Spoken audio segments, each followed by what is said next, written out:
torture chambers, secret passageways, vats of acid, and deadly vaults. In 1895, Chicago police unearthed horrific evidence of torture and multiple murders at the sprawling castle of H.H. Holmes. Masquerading under the guise of caring doctor, kind husband, and prominent businessman, H.H. Holmes was a contemporary monster, designing his buildings solely for the disposal of human bodies. Torture doctor, monster of 63rd Street, H.H. Holmes was America's first serial killer.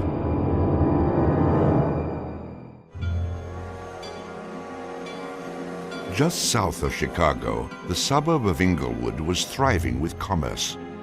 The train station itself had 9 leading lines of railway and over 100 trains stopping there every day. No other suburb of Chicago had this luxury.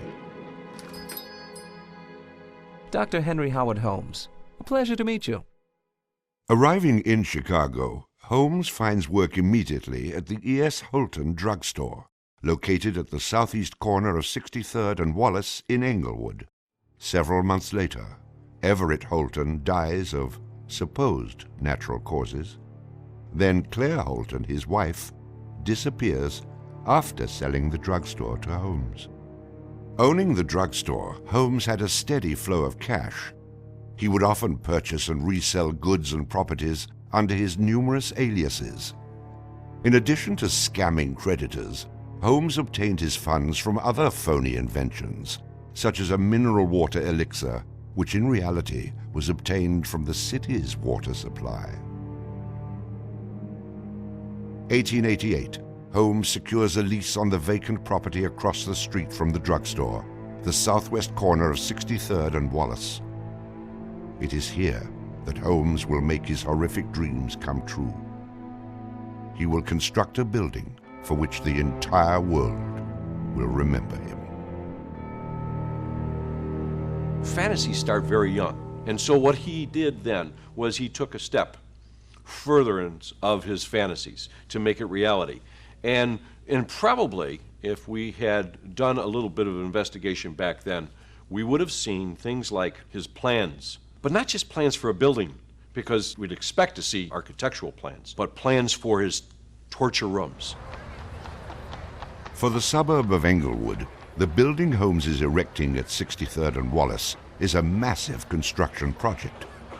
Day after day, passers-by stop to gaze at the spectacle of the many laborers working together to create a magnificent new edifice in their neighborhood. Englewood residents were so impressed with the massive building that they named it the Castle. From its outward appearance, it seemed rather normal. But like the duality of Holmes, the exterior and interior of the building were extremely different. Holmes himself was the architect of the building. He was the only one who knew its design. There was this constant turnover of workers on the building. He would hire a mason to put in a wall and then fire the guy, or hire somebody to put in part of a staircase and then fire him.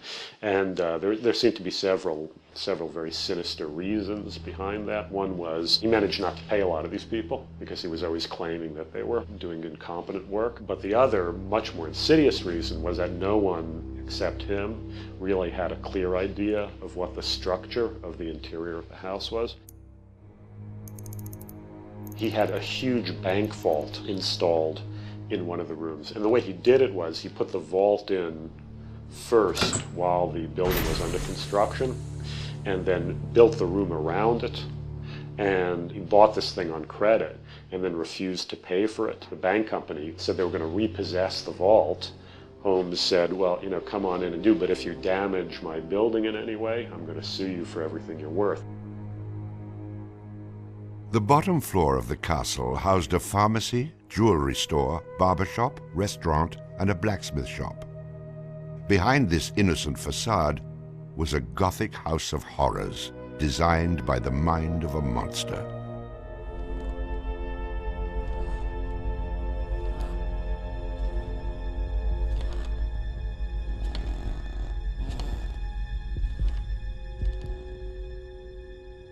The third floor seemed innocent enough, containing rented rooms, legitimate offices, and Holmes's own bedroom.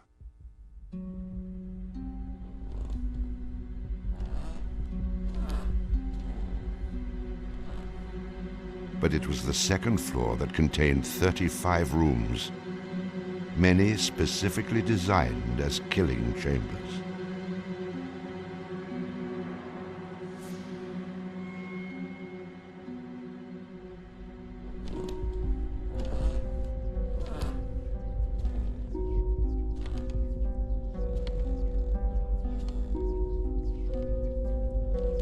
Disorienting unsuspecting victims, the labyrinthian construction contained numerous staircases and doorways that led nowhere.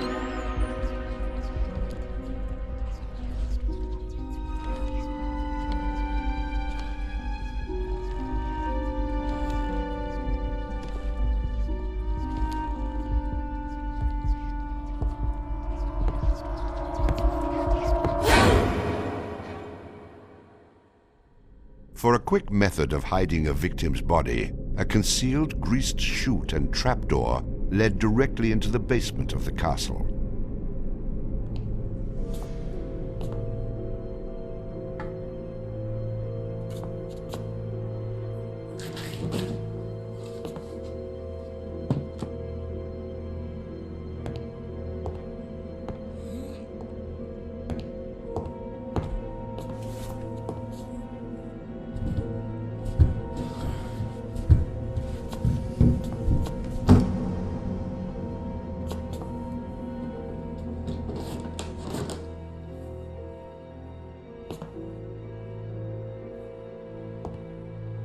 The basement held the most terrifying rooms, resembling a medieval torture dungeon. Acid vats, quicklime pits, and a crematorium disguised as a glass-bending furnace were Holmes's favorite methods of immediate body disposal.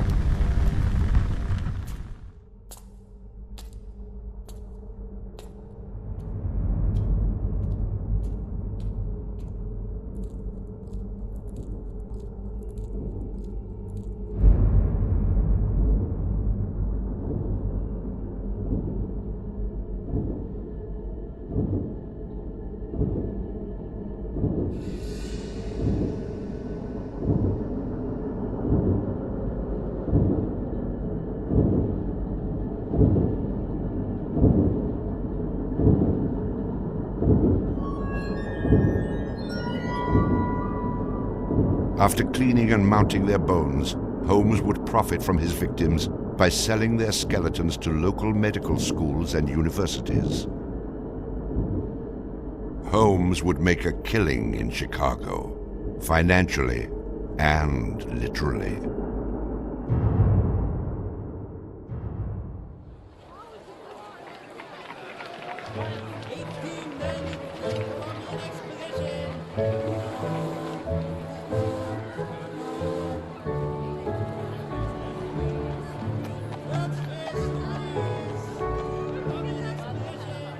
May 1st, 1893, the World's Columbian Exposition is open to the public in Chicago. Spanning 600 acres, sprawled out along beautiful Lake Michigan, the magnificent fair is a monumental sight to behold. Over 20 million people from around the world would attend the dazzling World's Fair between May 1st and October 30th, 1893.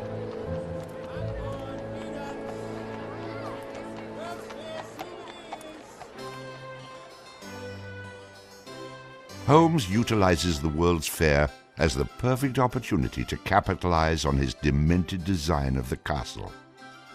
Located only a few miles from the World's Fair, Holmes's castle was perfect lodging for tourists. Holmes decides to rent rooms to visitors of the fair. He entirely renovates the upper floors of the castle, bringing in the most modern furnishings and luxuries, all purchased on credit, which Holmes had no intention of repaying. In addition to placing newspaper ads for rooms to rent, Holmes visited the fair with several of Benjamin Peitzel's children, preying on elderly women who flaunted their wealth, making sure he invited them back to the castle for a warm night's stay in a soft bed. They're not calling their relatives, telling them where they're at. They just know that they're going to Chicago to see the Columbian Exposition. Perfect victims, because they're unknown in the city.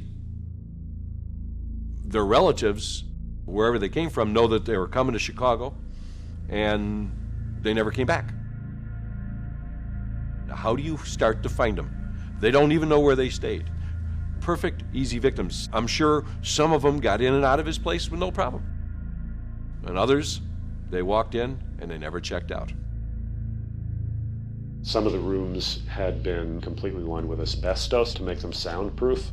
Hidden in Holmes's office was a master control panel which connected to gas lines leading into airtight sleeping chambers.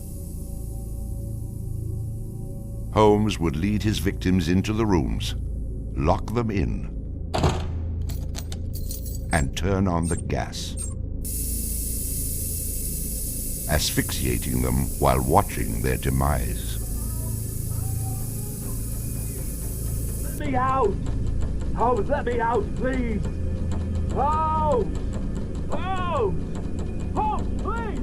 Holmes! At the height of the World's Fair, Holmes masterfully juggles his castle businesses, renting rooms, dodging creditors, selling skeletons, and attending to the needs of the many women in his life.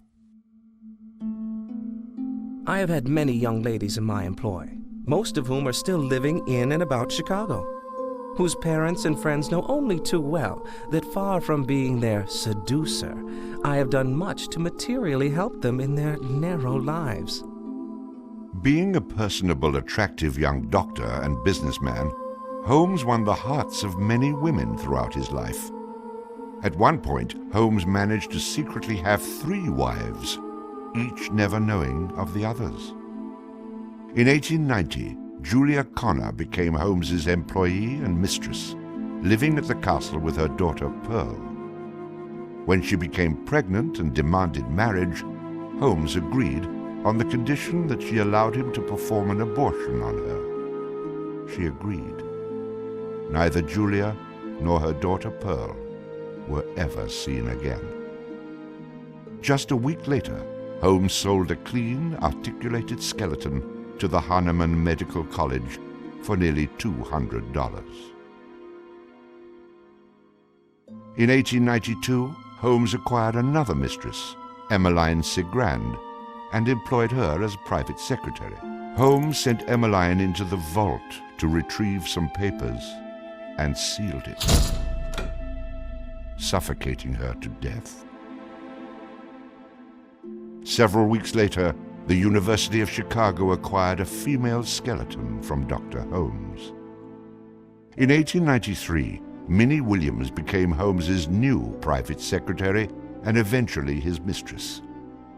Minnie was the beneficiary of a property in Fort Worth, Texas, valued at over $40,000. Holmes murdered Minnie and her younger sister Nanny after having Minnie sign over the Fort Worth property to him. In 1894, Georgiana Yoke became Holmes's 3rd wife. He married her under the name Henry Mansfield Howard. Like his other legitimate wives, Georgiana lived out her entire life. On July 19, 1895, Chicago police enter the Holmes castle. The world would now learn of the horrors that the castle had kept secret for so very long.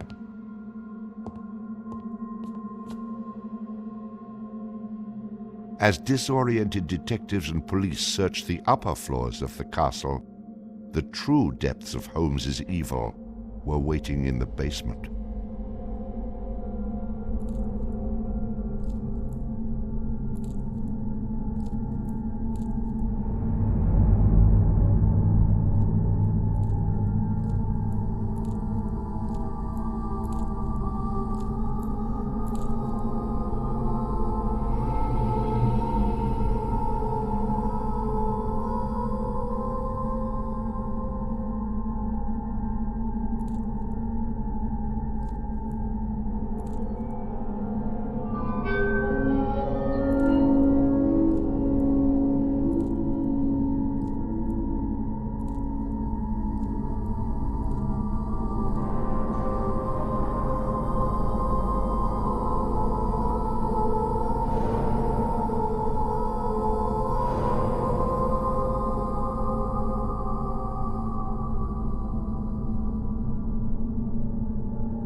Among the death devices in the basement of the castle, investigators find piles of mixed human and animal bones, bloody women's undergarments, and a wooden dissection table saturated with dried blood.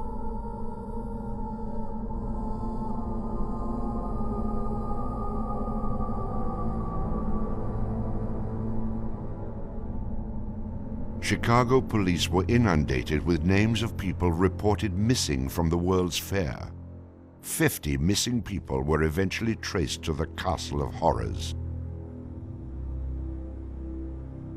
The evidence, blood and bones found in the basement posed a problem for 19th century criminal investigative techniques. It was very difficult to go and identify even the bones as being human in origin, because with the very small fragments you didn't have enough of the identifying characteristics to be able to make that ID.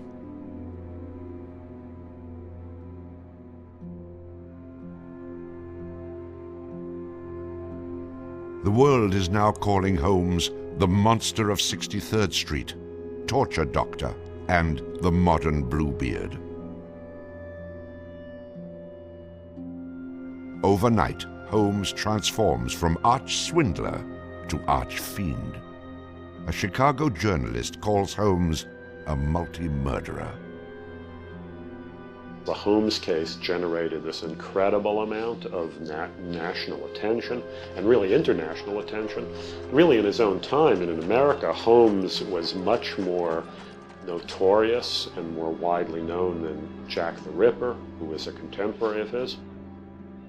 Then as now, people were very, very fascinated to sort of visit the sites of these terrible crimes. And his castle became a kind of tourist site. And there were various people who were wanted to take it over and turn it into a kind of murder museum.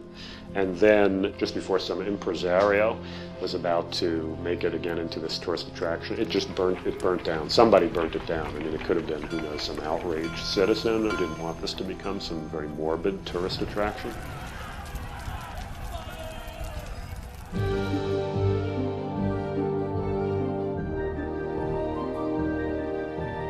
Holmes's trial was kind of the O.J. Simpson trial of the day. It just generated this huge amount of publicity. The case had become a kind of national obsession. Of course, there wasn't CNN or Court TV back then, so it couldn't be covered quite as relentlessly, but it was covered very, very extensively. There were true crime books and pamphlets and all kinds of stuff. And Holmes himself had become a sort of folk figure almost, you know, the sort of national boogeyman.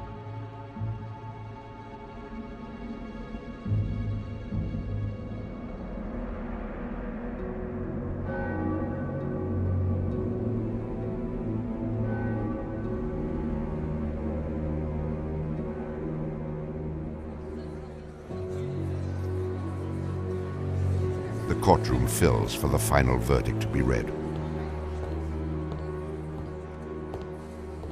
Holmes becomes extremely nervous when not one of the jury members looks at him. In his entire criminal career, this is the moment Holmes never believed would occur. He is found guilty of murder in the first degree. Herman Webster Mudgett, alias H.H. Holmes, would be hanged on May 7th, 1896.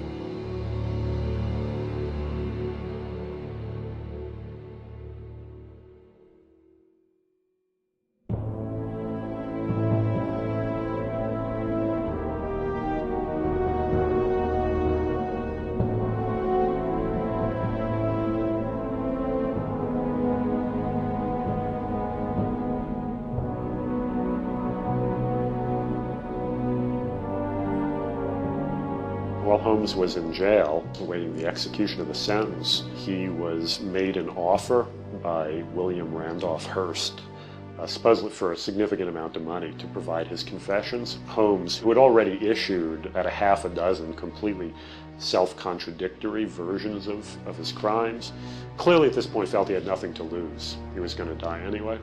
In this confession, he did a complete about-face and portrayed himself as the worst monster who ever lived. He just basically confessed to every crime anybody had ever suspected him of and threw in a few more for good measure. He's reliving the fantasies after the fact now. He's reliving the fantasies of things that he did.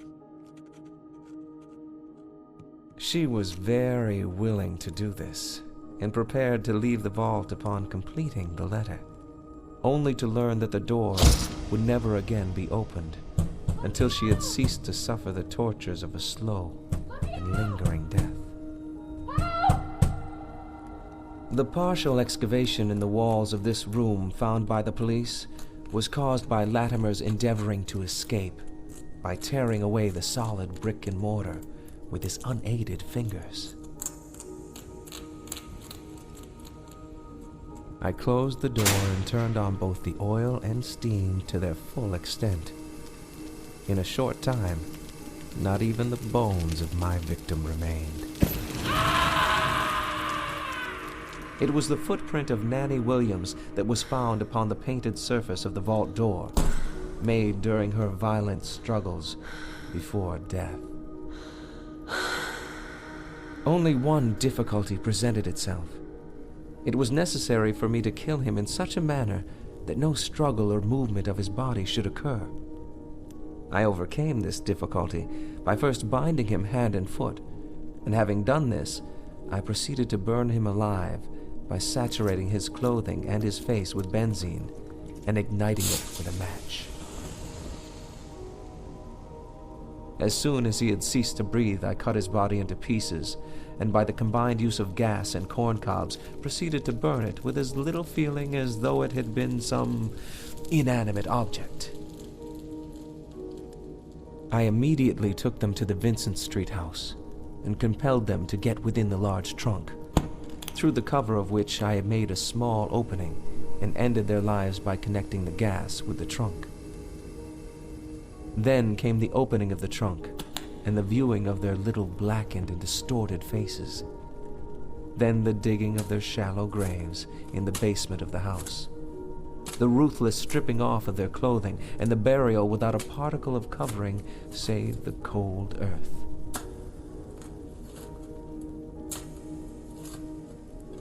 I am convinced that since my imprisonment, I have changed woefully and gruesomely from what I was formerly in feature and figure. My features are assuming a pronounced satanical cast.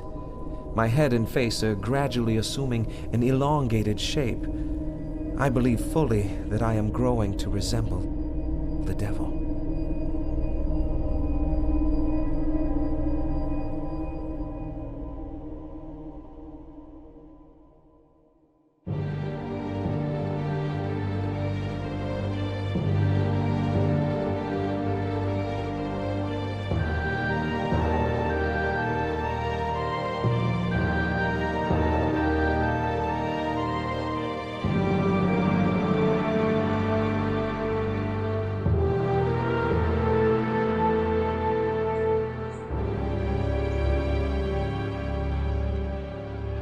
On the gallows, just before he died, he recanted. He claimed that the confession that he had published was a complete fabrication. The extent of my wrongdoing in the taking of human life consists in contriving the killing of 2 women that have died at my hands as a result of criminal operations. That is all I have to say.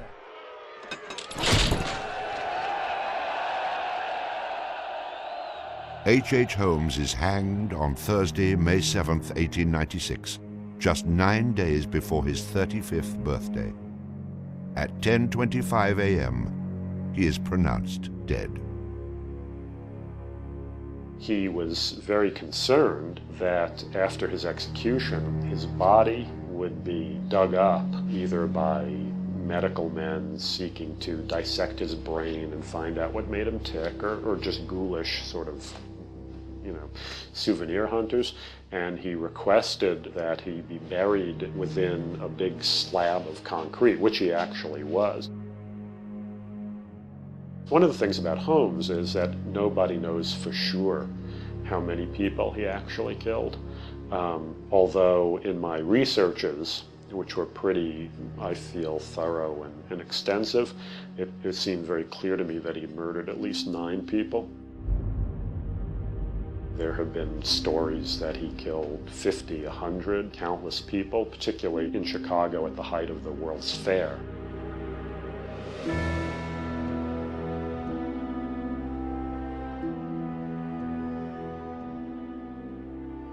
How many people did Holmes actually murder? Most likely, no one will ever know. Holmes and the many other people that came in contact with him are long gone, having taken the answers with them to their graves. I was born with the devil in me. I could not help the fact that I was a murderer no more than the poet can help the inspiration to sing. I was born with the evil one standing as my sponsor beside the bed where I was ushered into the world, and he has been with me since.